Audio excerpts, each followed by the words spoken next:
What do a speaking coach, a strategy consultant, and a brand designer have in common? Sounds like the start of a bad joke, right? But honestly, it's all about finding out what people really do in their jobs. The stories, the struggles, the coffee breaks. The stuff you won't find in a job title. Welcome to a space where we sit down with people from all kinds of careers, have a laugh, and dive into what makes their work meaningful.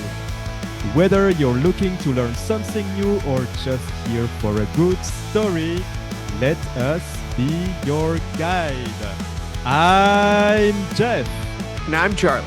And let's get casually Bro! Woo! Awesome. So today we are joined by Daryna Yatsiuk. I hope I'm pronouncing that right. That's correct. Excellent. Yeah, she is a brand designer, web designer, working with startups, and more interestingly, clean energy. Thank you so much for meeting with us. Thank you, guys. I'm very happy to be here. Absolutely. So just really quick to start, can you tell us what you do and why it's so cool? Okay. So I always like to give a little example, speaking about branding. For example, you as a person, every morning you get up and you wear certain clothes, jeans or costumes, depends of course on where you go, but there is a choice of color in all your clothes, there is a choice of perfume, there is a choice always in certain haircut that you wear, accessories that you add to yourself, and those things that they give a certain impression about you as a person when you meet new people. So branding is of course not only about this physical first appearance and impression, but it's one of the important things. And branding for the brand covers specifically this aspect. So it helps the brand to give the first impressions, to look nice, to look how it wants to look, to reach and to attract certain audiences, certain people to speak about this. And my job is to help the brand through branding and many other tools to achieve these results. Wow, Daryna, when you talked about the branding of the person, saying what they were, etc., I couldn't help but think that for the people who know me in person, you probably saw me wearing a flower hat or a jacket with flowers or shirts with flowers, because that's 80% of the clothes that I own are made of flowers. And I never saw that it's it's branding. Whoa. And I believe that it helps people remember who I am. Mm-hmm. So yeah, I haven't given it more thoughts, but it might be extremely effective to have something that makes you stand out in Mm-hmm. networking events. But even so, this choice of clothes, behind this, there might be this meaning. And this what we call more about ideas, your visions, the things that you want to achieve in the person by wearing those clothes. So if you wear very attractive, colorful, maybe funky, maybe extraordinary clothes, you probably portray the impression of such person, creative, um, with brilliant ideas, open in a way to experiment, not worry what other people think, while and you portray a certain impression with this clothes. So clothes in this case is the tool, but behind this is all those ideas. And that's important to remember because branding is not about just fixing colors, fixing fonts, fixing beautiful and making something look beautiful. It always should have those ideas behind, those visions that the company wants to portray to the person, to the customer. You know, in my work as a strategy consultant, a big part of what I do is get a company from a very specific place, whether it's more financial, operational, even in some case, branding style to an entirely different direction over the course of time. And what I find is that it's incredibly difficult to storytell using anything other than copyright. And then that's why there's so many marketing specialists, because when you look at how something is portrayed, things matter, but they don't generally have the concrete uh, kind of numbers behind it to indicate, okay, well, if I tweak this color from, fire engine red to uh, eggshell blue, it's going to mean this to my customer. There's no really, I would say, specific way to measure that. So, how do you start with choosing these different tools to portray a different version of a business that might have something already pre-established? I would say that first, the brand should start with the client, with understanding who is their client. And this can be done either, it depends if it's product or service, market research, and trying to understand that. If it's something innovative that you're creating, that still you need to understand who is going to be using this. And once you understand who is your audience and who are you going to speak to, you can analyze as well sort of points in which you can talk. And then you start, once you have this all set up in your mind, ideas, visions, understanding where would you like to move, how would you like to solve the problem of this person, then you know how to speak to this person, how to reach this person. And this where design comes in help, and also branding comes in help, knowing marketing, knowing different platforms. And this is all, I really like to treat it as one thing: marketing, branding, and customer support in a way, because it's all one thing in my view, which you need to use all of these tools, know them very well in order to reach these results. To dive a little bit more into what and how you do all of those, can you tell us about one of the companies you work with and where you did apply those processes to create their branding? So I would just give you a couple of different examples how also different approach can be found according to different audiences. I had an experience of working with a school. It was innovative school that their program was running on Singapore, Canadian programs. And in order to reach new clients for the school, you need to speak in a more playful way. You need to talk about kids. You need to show kids. You need to let the kids speak for themselves, to advertise a beautiful space that kids feel comfortable with, that they want to go to study, to grow, to entertain. And for using to attract this, nothing can be better done than for kids speaking about it. And you also use certain design elements as, again, colors, um, figures, shapes, fonts, and they all match this um, visual, this idea you're creating.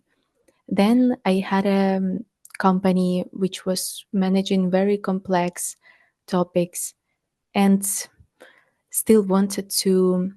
It was a multi-channel software for multi-channel sellers.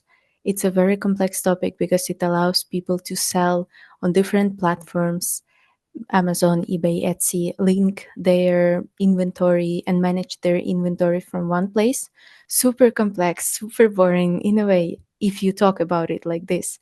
But if you show it playfully through illustration, by showing how easy everything can be done with this software, by portraying this idea that stop, no more headache, it's easy. You can just use this tool, this software, and through this easiness, through this simplicity, we were showing customers that try it and see. It's very easy. Stop worrying that much. Stop, just try this software and let's see.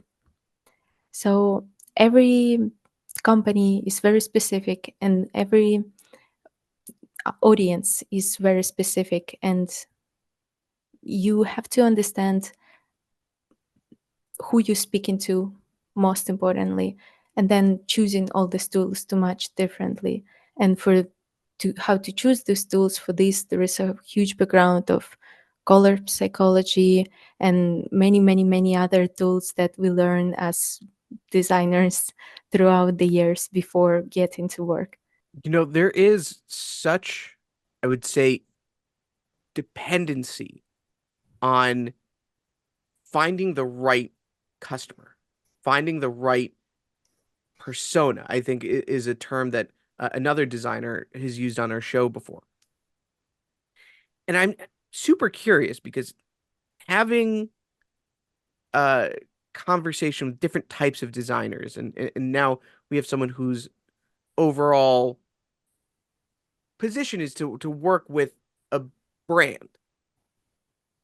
Do you ever find that there is a moment or an example where it's the other way around, where it's especially with startups, I find they build a really, really cool and interesting product, maybe to solve a specific problem. But in the course of trying to sell it, trying to market it, they're starting to find, okay, well, our original demographic has maybe little to no interest in the product, but an emerging kind of group of customers is coming out of the woodwork that they might have never considered, but it is helping build that company through their acquisition of the product or service. Um, can you talk to us a little bit about what a process might look like from the other side when you are discovering the demographic instead of having it pre-built in the marketing plan, so to speak? This is usually what happens actually with startups, is that it starts from one perspective, from one side, but as you go, you might really step on a very, very important points. And if you are very attentive, you can catch this, see this opportunity, and switch in a very good way in order to grow and pursue this little idea, this little spark that you were able to find. And this is how startups usually navigate, they grow through this. And this is as well what I love working with startups, this flexibility, this adaptation. Because when it's a big company, when you're working with a big company, the flexibility part is missing, and it's really sometimes complicated to see also the results of your work. But if you're working with startups, it really happens very often, this way you described this situation. You work mostly with companies in the energy sector. I think it's the renewable energy sector, to be more precise. Can you tell us more about the types of companies that you work with in the energy sector, and what's the specificity of this market? So I'm very interested to work with the companies in solar energy and in clean energy sector. If to break it down, mostly it's clean energy. It's a very emergent sector. In different countries, it's on different levels of development. In general, if we look in the future of the development of us, there is no other way. It's where we're heading, it's where we're going, and more companies appearing as the time goes by. And it's definitely a place to be. It has a lot of opportunities because you not only need to brand and sell the product, you also need to educate people in a way why it's important for us as countries, us as households, us as people to start transitioning to clean energy. And each working with brands in this area also gives you an opportunity to learn a lot for yourself and help this brand to educate the market, the customer, the world around it, raise this awareness. And this is also when you see this little impact, as if you're making something better, as if you're stepping forward to make some improvement. And these are the specifics working with this sector that I really, really care about and appreciate. You mean that it's a sector that's extremely dynamic and with a lot of uncertainties. And one of the difficulty is that it's not just about solving a problem, but it's how you solve it. I think usually when you want to solve a problem, you try to solve it in the cheapest and in the most efficient way. When it comes to energy, maybe that's why you mentioned education is so important. It's not going for the short term cheapest solution, but there are many other factors to take into account. Yes, that's true. How I can also say and explain it is that for many, many centuries, energy was, and in general, electricity, it was there to meet the demand. And there wasn't a lot of area or even thought of branding, of design, of talking to customers. Many brands emerging in this area. So instead of being just one centralized system dictating in meeting the demand, dictating this, it becomes more a choice as well. First of all, choice to transition or not now. Second of all, which company to choose. And when there is such competition, and when the only other differentiating factor is the price or the location, design plays a very important role in branding. I'd love to kind of go back a little bit and touch on something really interesting that you said. There is a phrase, I'm not sure if it's the exact phrase, but you talked about uh, branding for countries. For me, I'm very familiar with things like personal branding, even business branding to some degree. But you know, there is that's a concept that I never quite thought about, but it's so impactful because it doesn't just have a traditional economic uh, ramification, but a geopolitical one as well. I'd love to kind of understand what you meant by branding for countries. Okay, let me ask you a question.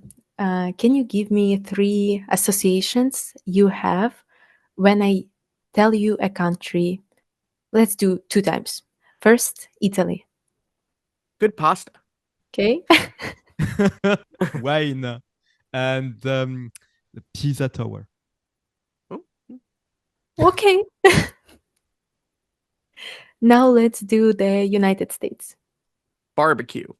Guns and freedom. I mean, yeah, yeah. I guess that's Listen, if we're gonna play around with it, I think that's probably the number one thing that most people from the outside probably think about. Yeah. Might be a French point of view. Yeah. Listen, I think it's a everywhere but certain parts of the US point of view, to be fair. Okay, and now let's do the last one, Ukraine. That one's tough. Tragedy is the first thing that comes to mind right now. Courage. Fear. Communication. Okay. So basically, what we can see, all these associations that you named for all the countries, they all speak about this country. Italy is really a country that has such a warm brand. It's such a warm country with good food, with wine, locally produced, fresh ingredients. And some touristic spots like Pisa Tower and Vatican, many things, they stand out, and they have some cities, they have their own branding. And this creates an Italy on the world view, on the world map, as a very good touristic spot. And you would like to go to try the food, to see these places. And it's important for Italy as a country to grow this brand, to attract people to visit, and also to speak about this, to to speak about this, to share this. When we talk about the United States, it's true that the freedom is one of the words that were associated with this country for centuries. Guns, we all know what this is about, and barbecue, of course.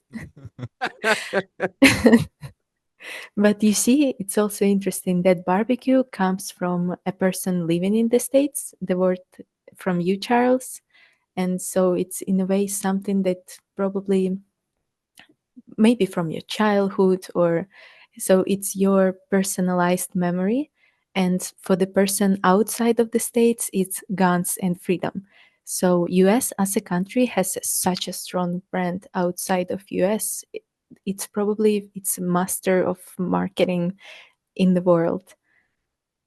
No, none country besides the US attracts so many people ambitious with ideas that want to come, that's all fueled by these ideas of freedom, of making it in America, of creating your company. No other country like this has such strong brand. And this is why it's important for US to keep working on this, as they've been doing, to attract such people. And when we talk about Ukraine, this example is even more different, because indeed there is a deep tragedy that happened in Ukraine, the war. Russia attacked Ukraine, and it was important to speak about this and to explain what happened. And at certain points, many actions were done from the Ukrainian government in order to grow this brand and to speak about this to the world. And this is an example how, in a way, very urgent communication, very delicate communication is done in order to portray what's happening, to document, to speak about such terrible topics, and to get the support from the world needed to live through this. Wow, so it's almost a direct representation that comes from maybe not so much a place of planning and strategic kind of operation, but it can be an impactful image that other people can start bringing their own direct association to. I think there was a really interesting thing that you said, the distinction between an external and internal point of view, right? I think when you are looking at a country and kind of trying to break it down to its most basic elements from the outside, there are certain things that stick out in, world events, um, kind of the more notable parts of what comes out of it, right? But I'm sure you, as someone who's Ukrainian, don't think of your country in terms of just the war. You also see it as what happened before and the kind of life you used to live in a time where things were more peaceful.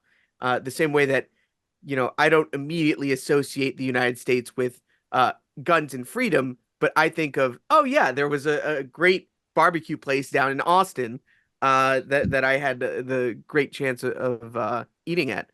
Um, so I guess in terms of your branding expertise and the way that you kind of position yourself to talk about big branding opportunities. And of course, I think nothing gets bigger than a country, right? Unless somehow aliens are in the mix and now we have to brand the entire earth. But how do you go about pushing change for large organizations, large distinctions, even in more of a personal note when someone talks to you about your home country. How do you take that image that people have built and start breaking it down into something that is either more realistic or more favorable? Basically, you just see where you want to go, either where you want to go, talking about the country. How do you want to? It's been a topic that Ukraine been thinking a lot in the past. Where do we want to go? We wanted to go to Europe. We wanted to build an independent country, a very innovative country, growing businesses. There is a huge IT community in Ukraine. There are so many beautiful places in Ukraine to see, nature wise. So those are the things that we wanted to for people to see in Ukraine when they think about Ukraine. And it's a good point that you said, really, that there is an internal brand and external brand. But in general, if you look at every country in the world, every country has their own flag, their own song, the hymn, and this is actually also a part of branding. It unites you as a country. You associate yourself with this color, with this flag. You are proud to show this, to wear this, to speak about this. You remember this song, you sing this song on special occasions. It's all meant to unite you as a group, as a certain group. If we now take this conversation to the brands, to the companies, every company has their logotype, which is their own set of colors, their own set of beliefs, slogans.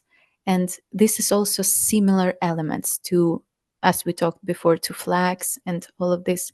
Those not only, again, this appearance. Behind this, there are meanings, because in these songs of each country, there are certain meanings behind what this country is about culturally, and many, many, many things like that. So I would say for the brand to start is once again to understand where it wants to go, who is the client, what we want to change for this client, how we want to help this client solve the problem, answering all of these questions. What are we about? What we believe in? Answering all these questions will really help to determine on these statements and shape you as a brand. And then you put on more and more layers of other elements as colors, fonts, and all of that to communicate it to the outside world. But first, you do this work within yourself. Also, you have to see what's already there and what's the current perception of the brand. Because I don't think you can just start from scratch with ultimate creativity and then make it real. You probably have to start with what already exists. Ideally, if talking about the country, of course, you want to portray the best things you have. You want to invite people to see the best places. You always want to do that. If talking about the brands and companies, there is a reason why they started their business. There is this little idea which makes them unique, and you, of course, look into this. Wow, the example of the country is so interesting. It reminds me a discussion I had with a Korean woman, and it was very hard for me. I love to travel since years. I try to visit as many countries as I can. And of course, how do you choose the countries you want to visit? Well, you don't really know. It's just that they're somewhere in your mind and you feel attracted by the idea. And so I was telling this Korean woman that one of the country I prefer in the world is Japan, because Japan has such an amazing culture, an amazing food, an amazing language, amazing people, and I've been there a few times. And then she told me, Jeff, Korea is not so different. Why don't you prefer Korea? And then I was like, wow, Oh, and then I just had all those childhood memories about Japan and was thinking that they had a branding that was a lot more powerful than Korea. And if it would have been reversed, well, maybe maybe I would have said that I love Korea so much, the food and the people and the culture and the it shows that with a powerful branding, you people don't really even know why they like a country or a brand. They just feel attracted to it. Yes. And very often, as you said, it's done, you remember these things from your memories. So it was maybe either the movie you saw. Cultural aspect plays a very important role in country's life. So let's take also another example. If talking about Japan, is anime, and there is a lot of movies as well, but through anime mostly, you can feel the what this country is about. See the beautiful mountains, see the beautiful nature that there is. Also get an idea about the food, about the relationships, about how people manage themselves. If talking about United States, Hollywood, and the world domination with all these values and with all these things, it's been said it's probably the key also why United States is so talked about because of the Hollywood and why all the people in the world know these values. So, cultural aspect, art, photo, photography, cinema, it plays also a very important role in our perception of the country. And if it's shown, if it's popular, if the artists are very present in the country and they speak out, it helps tremendously to grow this brand awareness. There's something really interesting that I'd love to see your take on because we're talking a lot about uh, generalities and misconceptions. And to be fair, most of them have been on the positive side. You have a certain perception of something, and you go there and you experience it, and then you're like, oh wow, this is awesome. But the problem that I think a lot of corporate brands have, a lot of businesses in general, is that it's exactly the opposite. When you are kind of portraying a product or a service through marketing, it's the best thing that has come out since, sliced bread. But the reality can be much starker, especially for consumers that have a very high perception or a very high, uh, uh, point of view of that company coming in, and then they're hit with the reality that, okay, it is an imperfect product. This is an imperfect company, but I was sold perfection. How do you mitigate the operational differences versus the marketing kind of portrayal that you see a lot of businesses have to reconcile? That's a very good question. First of all, I would say don't promise the things you cannot deliver. If you say something as a company out loud to the customer, you have to be sure that it's the reality of things, that the customer is not going to have this huge expectation reality drop once he actually tries, clicks, and tries your product. So, being authentic and being real, it's a very important key point. You can attract with catchy slogans your customer. You can do that, but you have to be honest. If it's just not going to work if you don't have things that you promise. So, and I think it's really sometimes definitely a problem that brands make, but it all breaks down because again the honest part of it is not here. It's very important. Yeah, it's like create expectations on the area where you know you're the best. If you're the one who deliver the fastest, you say it, the customer sees it and is happy. But if you say that you have the best product quality and then it breaks after 2 weeks, then it's completely the image of the brand and of the company just breaks in the mind of the people. And they would never have even asked for the best quality of products. If you would not have talked about it, they would not have expected it and they would not have been disappointed. Exactly. Exactly. Yes, I would say how if I would say this to my client is to write down 5 things that you are the best at, that you're the absolute best at, and then take the first one and focus on this one. The first one most likely is the absolute strongest point you have, and just focus on talking about this one and see how it goes. But of course, never promise things that you cannot deliver. This might be more of a PR question, but I'd love to see if there's kind of a more concrete solution.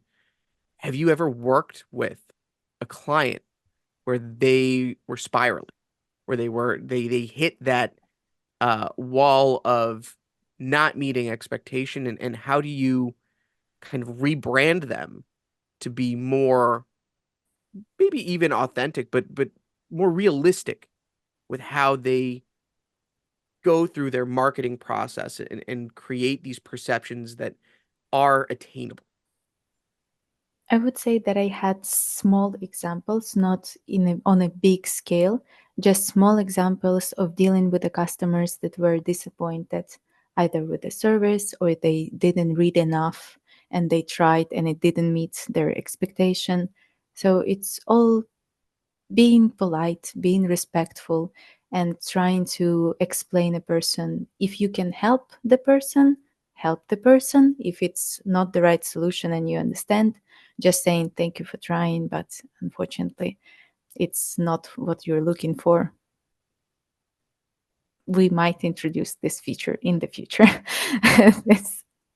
So would you say that maybe at some point accepting the failure Of course. is the number one way to just get yourself out of that spiral and at least start building towards a more positive repertoire? Sometimes it's not accepting the failure, sometimes it's just accepting that you're looking for something that we don't have yet or we don't provide, and it was miscommunication. So accepting this part that it might not work.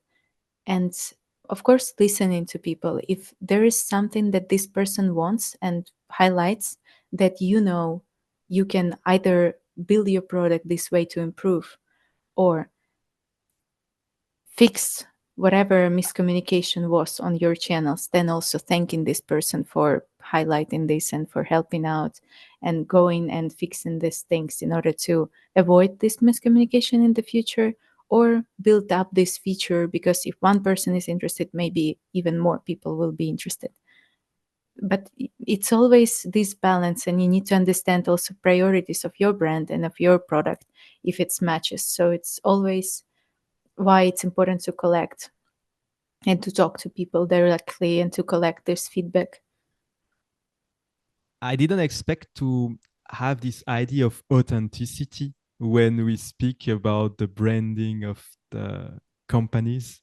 And from what you say, it's authenticity. If you're the best at something, you say it. If you make mistakes, yeah, you admit it. You try to make it better. I wonder, because when you talked about those notions, I've also thought that some things could be a dream, like a value could be a dream. Like we know we are not there yet, but we strive to be this. Did you already have cases where a change in the branding of the companies was also accompanied by a change of the culture of the company. I see your question. I want to say also something because you said authenticity. It's just one of the approaches because certain companies might like this approach and might follow it. Certain companies might choose a different one. It's so it gets very philosophical here because it depends on the company. If the company wants to be like that, to be very open with their clients, then that's the way to go. And I had experiences in working with such companies, and it's very nice. But I also had experience with talking with companies that don't speak like that. They just are very strict, very in a way cold about their replies, very careful. And it's another approach. They just give what the product they produce, that's it. Punto. Like, period, nothing else. And it's another approach. So it's very philosophical and it's always about the company and its values, about how it responds. And the things you said about culturally, how it changes the brand itself, it really does, because also people working there, they have to, if we think about customer support, everyone has to follow this tone of voice of the company that it's been set. And you have to either play it or you have to also believe it and be such person to reply in certain ways. So it shapes these visions of the company. They shape also people in the company working there, and people's mm, state of mind in a way. And it's all one big mechanism that consists of all these little details, and it really shapes everything. I'd love to kind of take this out of the more nebulous kind of philosophical realm and Mhm. get tactical, because something that I have a really innate interest in is how do you differentiate a brand strategy for let's say a macro brand, a large brand, your Googles, your Facebook, um, maybe not just in the tech realm, but just in general, versus a micro brand or a startup or something that has less maybe need to reach everyone, but more of a need to reach a very unique customer base. How would you differentiate those two strategies, and kind of where would you put the emphasis on your work in either? In either. Yes. In both of them. Yeah. hmm Okay, so you partly answered in a way because, as you said, they are two different, and the things that they talk about, the goals they serve, they trying to pursue, they are too different. The scale is so different. And talking about bigger companies, it's already a huge machine that is running for a very long time, and it's just on its way, on its trails, and you just keep fueling it up in order for it to keep running, because it's very rare. I cannot even think of the example when such a huge, gigantic company as Google suddenly changed completely their appearance, perspective, or things like that. It's often just leaves on the previous accomplishments and keeps building it up, portrays this image. So there is still goals to reach, brand awareness, and communicating, reaching more clients, developing some new collaborations, still being in the ears of people. But everyone knows Google already, and there is not much to solve. You just need to work on keeping it alive, basically. And when it's we go to smaller brands, usually the first main work to do is exactly let know people that you exist, people that you want to know this, not to everyone, because when you're speaking on site, when you're so small and when you're speaking to everyone, you're speaking to no one at the same time. You need to select very selectively, very carefully the people that you really need to reach with your messages, with your products, and find them. So in this case, this is very, I would say, careful work, detailed, where you need to, sometimes when it's just such a small company, you just literally go there and you write physically emails, messages, hey, try this. Yeah, it just works like that. When you're starting it out, it's so detailed in the beginning, and then you start running ads slowly. You start running ads with a small budget, you see how it goes, you adapt all the time, and slowly you start to grow. You start adapting your product for the needs of the people, and it just starts to glow, to go and go and go, this little machine. You know, it's so interesting that you mentioned ads, and these, I think more traditionally accepted larger uh, means for marketing, because that's one of the biggest mistakes that I see smaller businesses make, is that they throw a ton of money into a marketing budget. And the reality is, when you spend X amount of thousands on Facebook marketing or LinkedIn marketing or whatever, the ads for those, you are very rarely touching on your audience because it's hitting everyone, but nobody knows what it is. And so, something that I love to get into in terms of kind of more on the personal branding side is talking about the differentiation between high commitment and low commitment kind of reach. And in my case, I do it for networking. I talk about the difference between uh, uh, someone who's a connector and someone who's an influencer. Influencers are really, really good at selling things that are very low commitment because it's one click, one buy, you're done.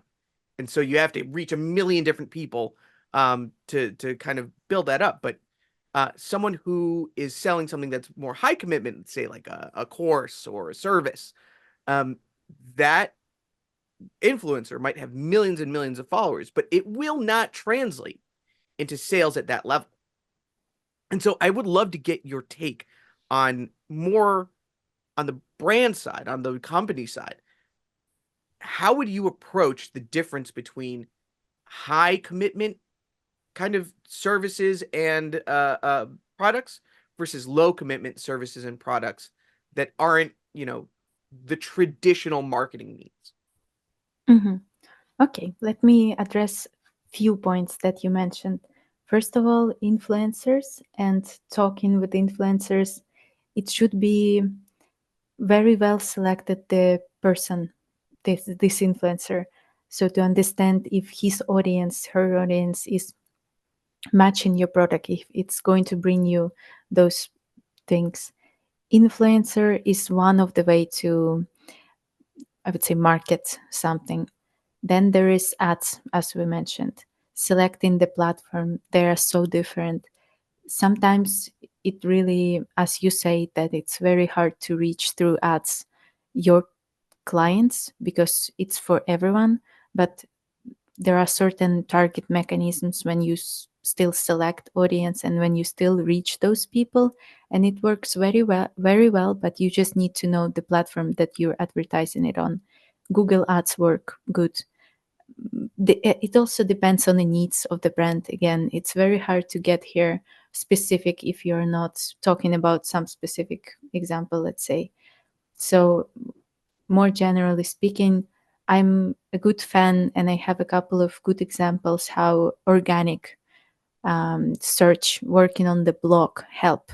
Because, and in general, organic traffic is something that is going to grow with time. It's not going to give you instant results, but it's this little machine, this little growth that you can set up, and this will get better and better with time. Because if you are selling some specific product and you are creating a blog talking about all of this and choosing carefully the keywords, time will pass and it's going to show up more and more in the search, and you're going to get people all the time for free.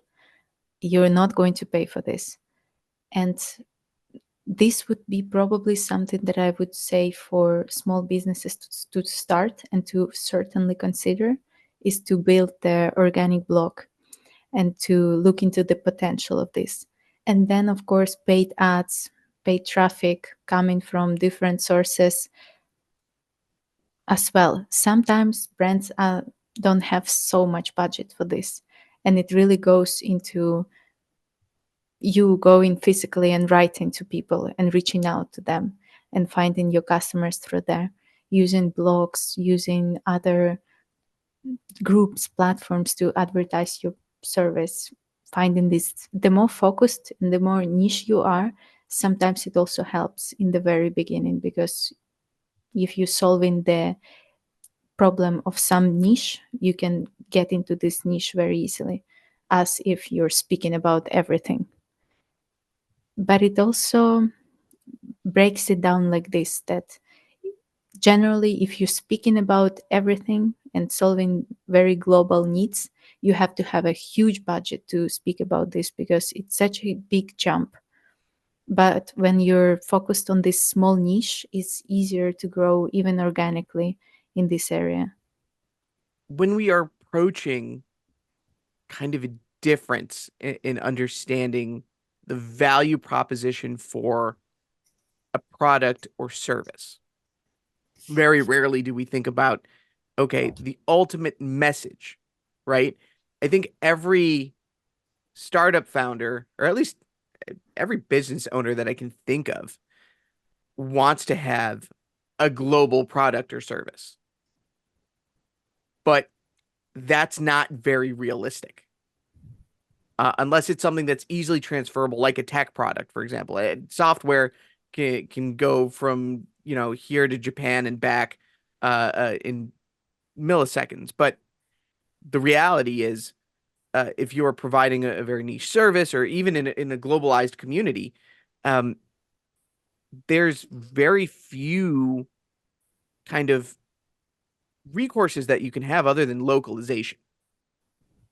And it's a tough pill to swallow, especially as a business owner. I want to be able to say, yeah, of course, I can work in Munich or Spain or Mexico. Well, actually, I could work in Mexico. I am Mexican, but outside of that, it's not feasible and it's not realistic. And if I have a strategy surrounding that way of thinking, not only am I bleeding money, but I'm setting myself up for failure, just in terms of not putting resources where they would really serve me best as a business owner. So I'd love to kind of examine what for you are the most critical tools for any business owner to focus on in more of like a microcosm, because I think a lot of our listeners are either transitioning careers, maybe starting their own business, or just entering a career in general. And so 9 out of 10 times, there's going to be a need to focus on the small attainable goal. What in your professional opinion are the tools that someone should focus on to get started? To get started on starting his own brand, right? Yes. Yes. Mhm.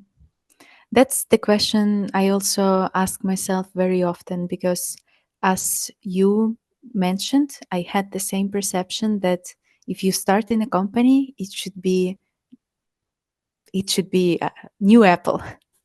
It should be so gigantic. It should reach everyone. It should solve world's problems.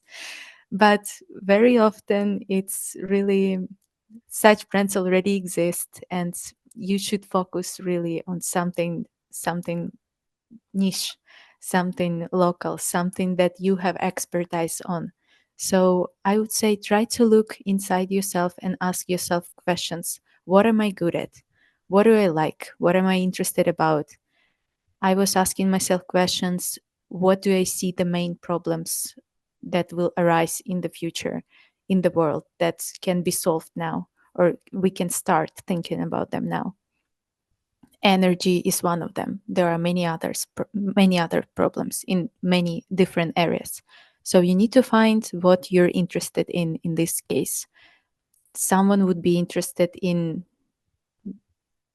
cars and in solving this problem. Someone would be interested in AI. Someone would be interested in fashion. It's all different. You just have to find for yourself what you want to do.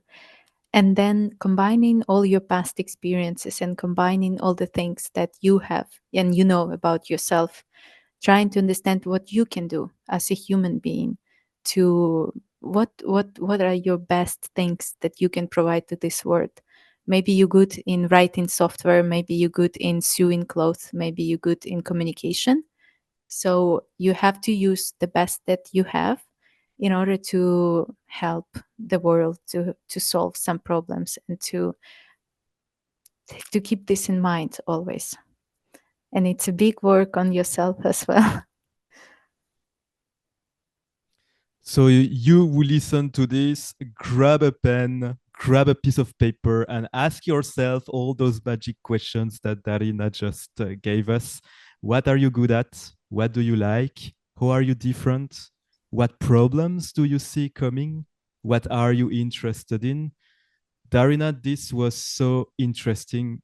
Thank you so much for the perspective that you gave us on the branding of people, of companies, and even of nations. It was so inspiring. I can tell you right now, you inspired me to work on my branding. And I don't know, Charles, you might you might too. I was really thinking, wow, there's something here that I completely missed. And usually it's those things that you missed before that can bring the highest ROI, because going from zero to something is always gives always a lot more than going from X to X plus something. Thank you so much. Now I would like to ask you our special question that we ask all of our guests. I will give you a magic microphone. You will have 2 minutes to speak into it. And it's magic because it allows you to speak to everyone on earth. Everyone will hear you. Everyone who's living today, but also everyone who will be born in the future generations. You have 2 minutes with the magic microphone.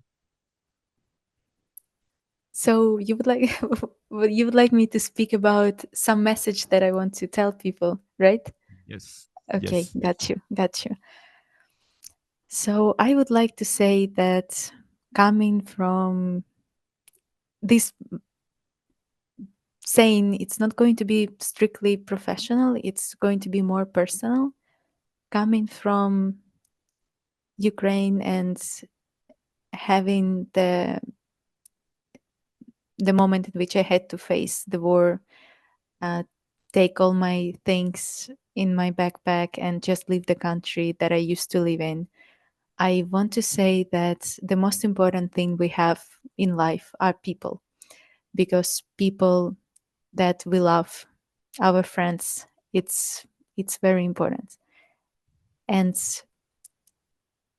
having such connections in life, cherishing such connections is very important. And creating something together with the people that you're passionate about, bringing these ideas into life, it's also very important. And I encourage everyone to take consideration of the people around you, appreciate them, appreciate your friends, appreciate your family, your mom, write them, say hi, say that you love them. You never know when it's the last moment you see them. And you never know. So that's the message that I would like to leave all of you today. Appreciate people that are there for you and build something great that you're super passionate about with the people that share the same perspectives and the same visions. Wow, that's so incredibly powerful. I think Jeff and I can both agree that our love of people prompted us to create this podcast, and so far we've not regretted a single one.